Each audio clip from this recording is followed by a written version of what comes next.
murder a liberator, but you can't murder liberation. You can murder a revolutionary, but you can't murder revolution. And you can murder a freedom fighter, but you can't murder freedom. You are tapped in, so let's get right to it. So German Chancellor Friedrich Scholz sharply criticized U.S. President Donald Trump and the administration's involvement in the war with Iran, stating that the U.S. lacks a clear strategy and is being humiliated by the Iranian leadership during negotiations. Now, Merz described the conflict as ill-considered and comparing it to past U.S. interventions in Afghanistan and Iraq.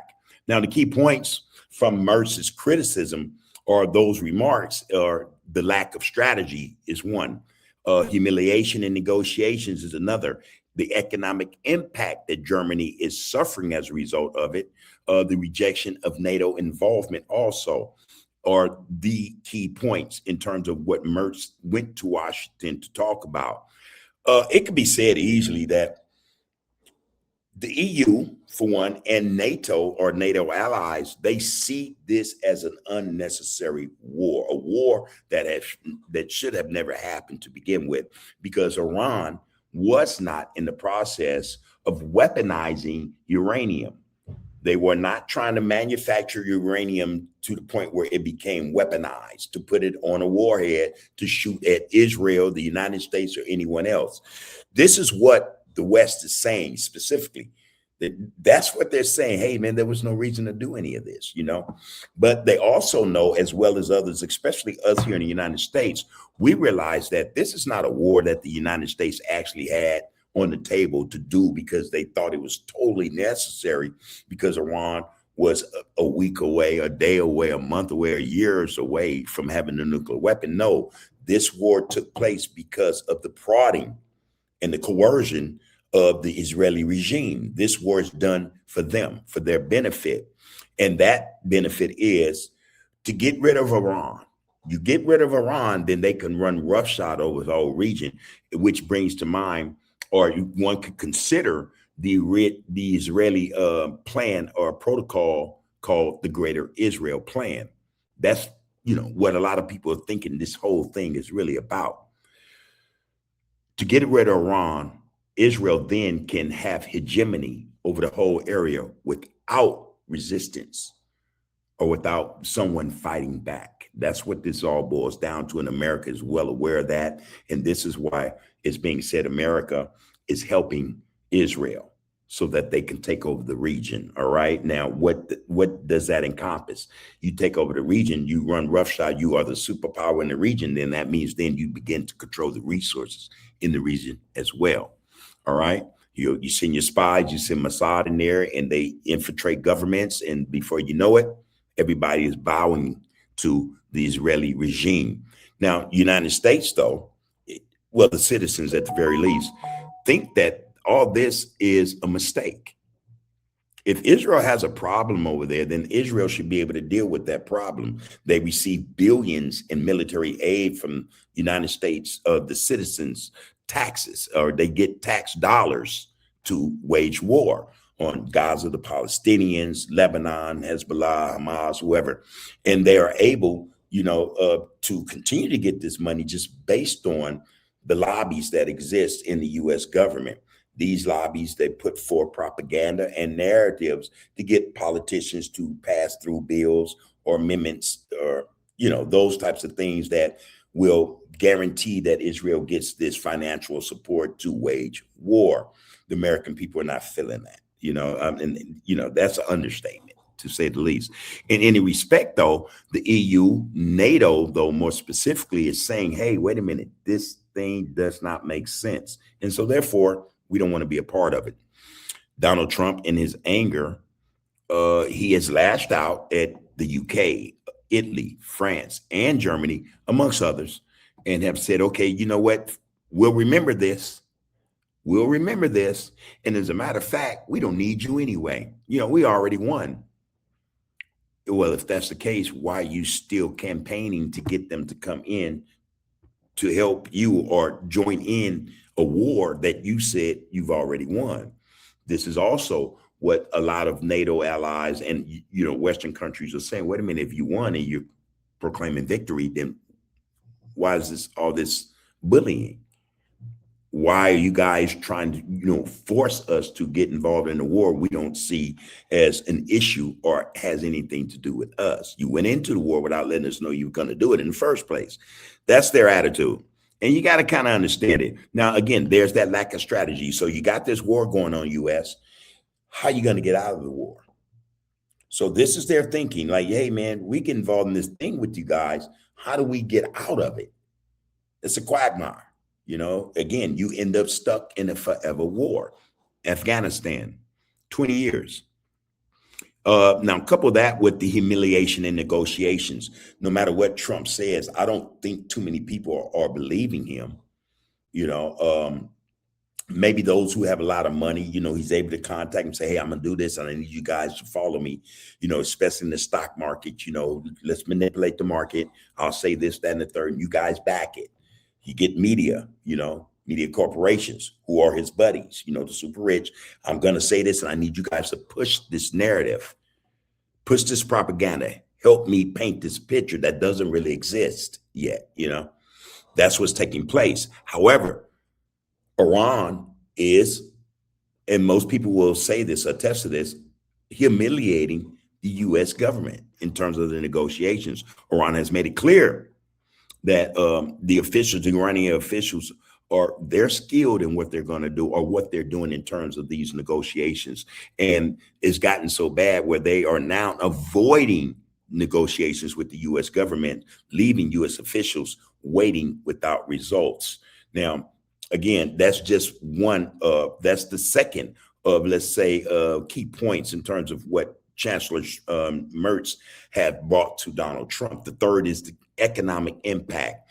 And Merz emphasized the war is costing Germany significant money and hurting its economy, particularly due to the issues of the Strait of Hormuz. Now, you couple that with the fact that there's a war in Russia, in Ukraine and Russian war, that also has an impact financially on the German economy. And not just Germany, let's be clear about that. The rest of the West are also feeling the impact of that war, between Russia and Ukraine.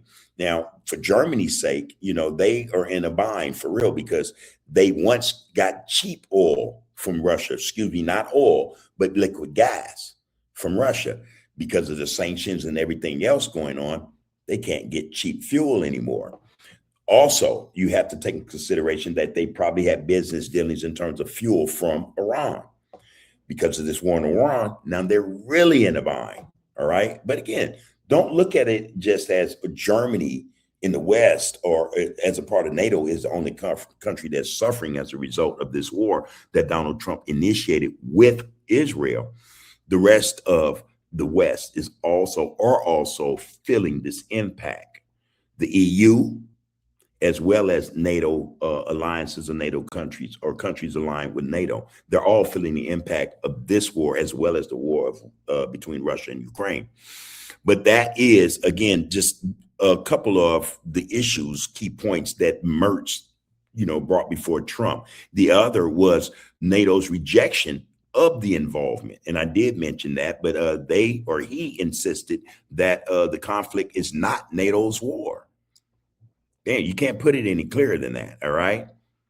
Although Germany offered to send minesweepers to secure shipping routes only after hostilities cease. So again, if Trump is saying, hey, we won the war is over, why then are you asking for military assistance? Why do Germany need to involve themselves in a war that no longer exists, that you've won already? Germany is saying, hey, man, we're not buying it, but when hostilities cease, we'll send mine-sweeping ships to clear the Strait of Hormuz of, mines that are laid in the strait. Until then, we don't want any parts of this stuff. And that is what got Donald Trump's ire. Okay, I got a clip. I want to bring this clip in and let you guys get a view of what he's talking about, Smirch, because he had something to say, actually. And Donald Trump had something to say as well. Donald Trump accused Chancellor Merz as not having a problem with Iran having a nuclear bomb. And again, that's not something Chancellor Merz said. That's something Donald Trump said that he's thinking. All right. Now, without further ado, I'm going to bring that clip in here, let you guys get a bar of that. Before I do, please like, share, follow, comment, and subscribe to Tapped, the Art of Political Discourse. You guys' participation and viewership with this channel means a great deal to us, okay? And we like to thank those of you who have liked, shared, and subscribed to the channel. Our numbers are going up, and we like to thank you for that, all right? That being said, let's get to this clip. Very insightful. All right. And this is courtesy of DW News. By the German chancellor about the U.S. and its war against Iran have drawn the ire of the U.S. president. Now, yesterday, Chancellor Merz accused the U.S. of having no strategy in the conflict, and he said Iran's leadership was humiliating the U.S. Today, President Trump fired back on his Truth Social platform. Trump wrote, "The Chancellor of Germany, Friedrich Merz, thinks it's okay for Iran to have a nuclear weapon. He doesn't know what he's talking about. If Iran had a nuclear weapon, the whole world would be held hostage." Also today, the German foreign minister defended the chancellor. Johann Wadephul said that the chancellor's words were meant as a warning to Tehran. That's right. Wadephul is in New York holding meetings at the United Nations on Iran. The head of our Berlin bureau, Max Hoffman, asked the foreign minister if the chancellor's comments will hurt relations with the U.S. No, this was a clear warning to Tehran, and not to misunderstand the whole situation. The U.S. has still assembled a lot of military equipment around Iran. We are now in a ceasefire situation, fortunately, but this time has to be used also by Tehran. And what we currently see is that Tehran is playing for time and not really negotiating in a way which is necessary and which is needed. But I mean, the word, and you know Donald Trump, the U.S. president, and his administration, chances are the term humiliate is not going to go down well there. Do you think it's the right choice of words? No, it was addressing the behavior of Iran, and it's a bad behavior what Iran is right now doing, and they. I see a lot of backpedaling, though. I hear it. I hear it in what he's saying in terms of addressing what the reporter just asked him. That seems to be backpedaling to me. Chancellor Merz said what he said, and he should stand on it. And if that's your chancellor, your lead, the head of your government, then you're supposed to back him as well. Yeah, as I said, misunderstanding their position and overplaying their role. So this is what the chancellor has said. All right, DW's Max Hoffman, he joins us now from New York. Max, good to see you. So let's get this right. The German chancellor says that Iran is humiliating the U.S. Trump fires back and says that Friedrich Merz doesn't know what he's talking about. And then the German foreign minister tells you that the chancellor was actually sending a warning to Tehran. That's confusing. Yeah, it's confusing. Is this a case of lost in translation? I mean, how do you make sense of it? It's possible. I know at least we have the German official position now, thanks to that interview with the German foreign minister, that this was a warning towards Tehran, as in warning not to overplay their hand in the negotiations, because the way they were negotiating with the U.S. taking a step towards them, at least that's the interpretation that we heard here, humiliating the U.S. by not accepting anything what was proposed there. Of course, Brenton, you know that just as well as anybody. There is a chance that what the German chancellor said could be interpreted very differently, as in the U.S. is being humiliated on the battlefield, or the U.S. is being humiliated because the country is not achieving its goals there, and because nothing much really has changed on the ground in Iran when it comes to regime change or even the opening up of the Strait of Hormuz. It seems to me then, if that's the case, then the Chancellor Merz, it seems as though he may be trying to dare Donald Trump to actually do something with this whole situation and stop with these back and forth negotiations or never happening negotiations. If you're going to go on and wage, then go ahead and wage war. Go on and put boots on the ground, or just shut up or get up out of there. You know, it seems like, yeah, he's being egged on, to use the phrase humiliating. You're being humiliated by the Iranians. That seems to me to be a phrase that would spark um, not just anger from Donald Trump towards Chancellor Merz, but uh, enough to anger Donald Trump to the point where he said, okay, you know what? No more. Let's go back to war and then let's get it done. Because Donald Trump just recently did say that they're going to finish the job.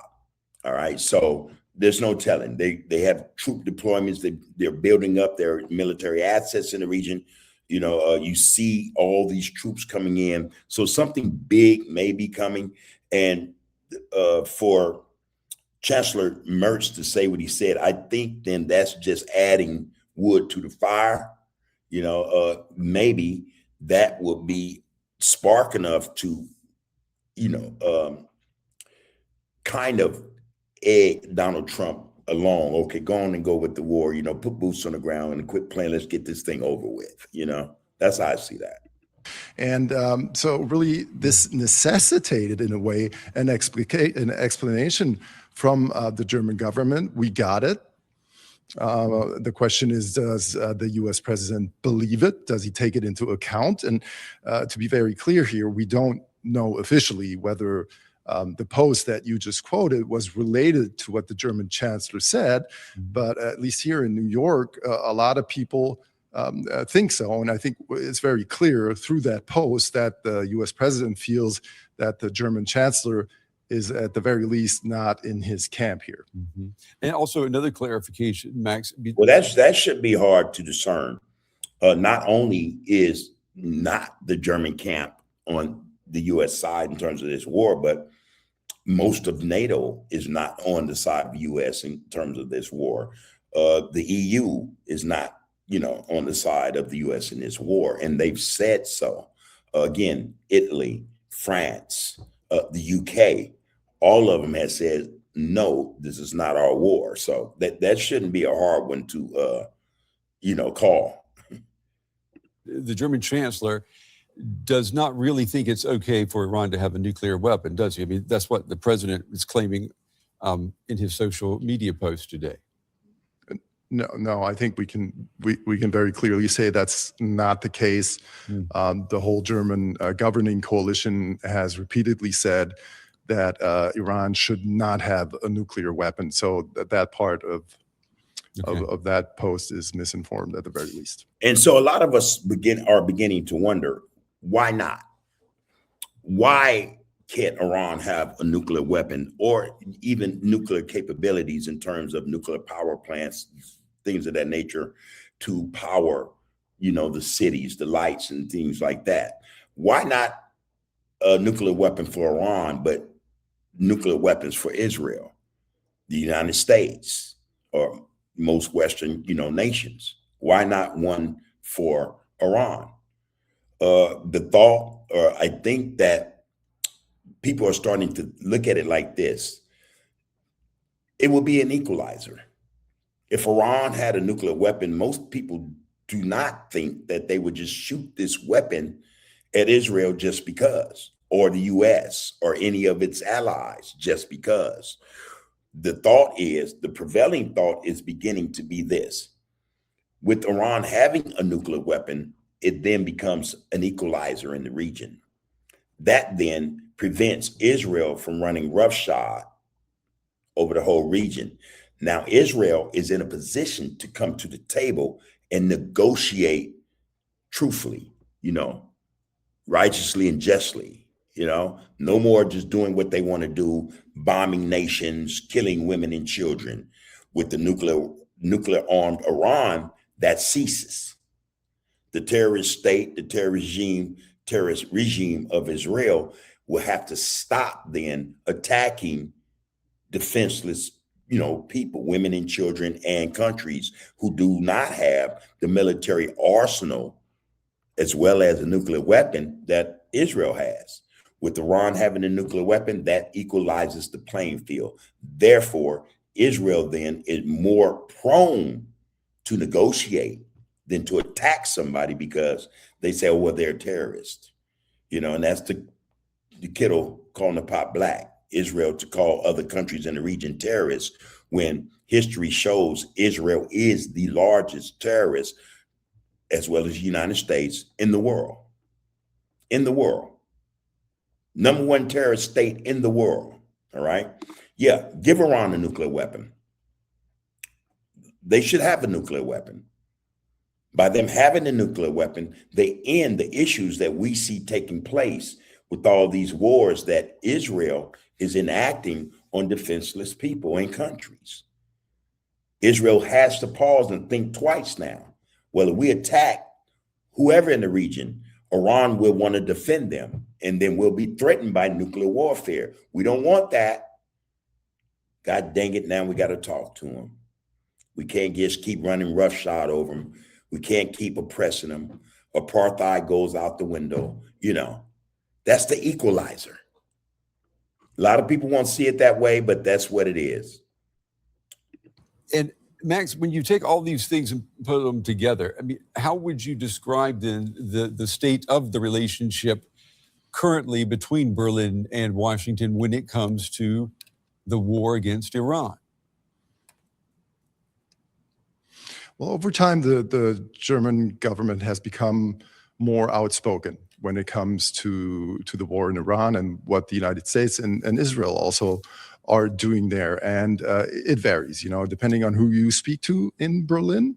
There are some very forceful comments on this, but what we hear basically from all sides is that the German government believes there is no strategy to this war, and it's making things very complicated with no end in sight and no end game really in sight, and also no plan how any kind of goals should be achieved, either through military means or through diplomacy, which of course here in New York City at the United Nations is always a big topic. And you might have noticed that the United Nations haven't been really involved in this conflict at all. Something that would have been unthinkable even 5 or 6 years ago, that the United Nations wouldn't be more heavily involved in something like this. Speaking of the role of the United Okay, now that being said, the role of the United Nations is not what it's all cracked up to be. They are, by all intents and purposes, just useless. Israel has been causing and committing atrocities throughout the region, and the United Nations has said nothing, forcefully, or in terms to let Israel, as well as the United States, know that this is unacceptable or that their actions are unacceptable. So, the United Nations, they have no real significance. They have no real power, just let's put it like that. Now, that being said, our thought is, again, if the playing field was leveled, then we would not see, or there would not be this warfare taking place. Israel and the United States attacking Iran, and the excuses they continue to change. They continue to be one thing and then another. And they'll go back to this and then another. So there's no real reasoning behind why this war has taken place or why it is happening. There are no nuclear weapons in Iran. There has been no effort to produce a nuclear weapon in Iran. So why is this war occurring? All right. And we tend to think, us here at TAP, we tend to think that it's because Israel needs Iran out of the way so that they can implement the greater Israeli plan or the greater Israel plan. That's our stance on that. What is yours? What do you think the real reasons for this war is? Do you think it's about nuclear weapons? Do you think it's about weaponizing uranium to, weapon grade, uranium? Is it about creating a nuclear weapon to use against Israel, the United States, or any of their allies? What do you think? Put your thoughts in the comments for us, please. We would appreciate them. And again, we appreciate all of you who have liked, shared, subscribed, and followed this channel. TAP does appreciate each and every one of you. Until next time, take care of yourselves and each other. You can murder a liberator, but you can't murder liberation. You can murder a revolutionary, but you can't murder revolution. And you can murder a freedom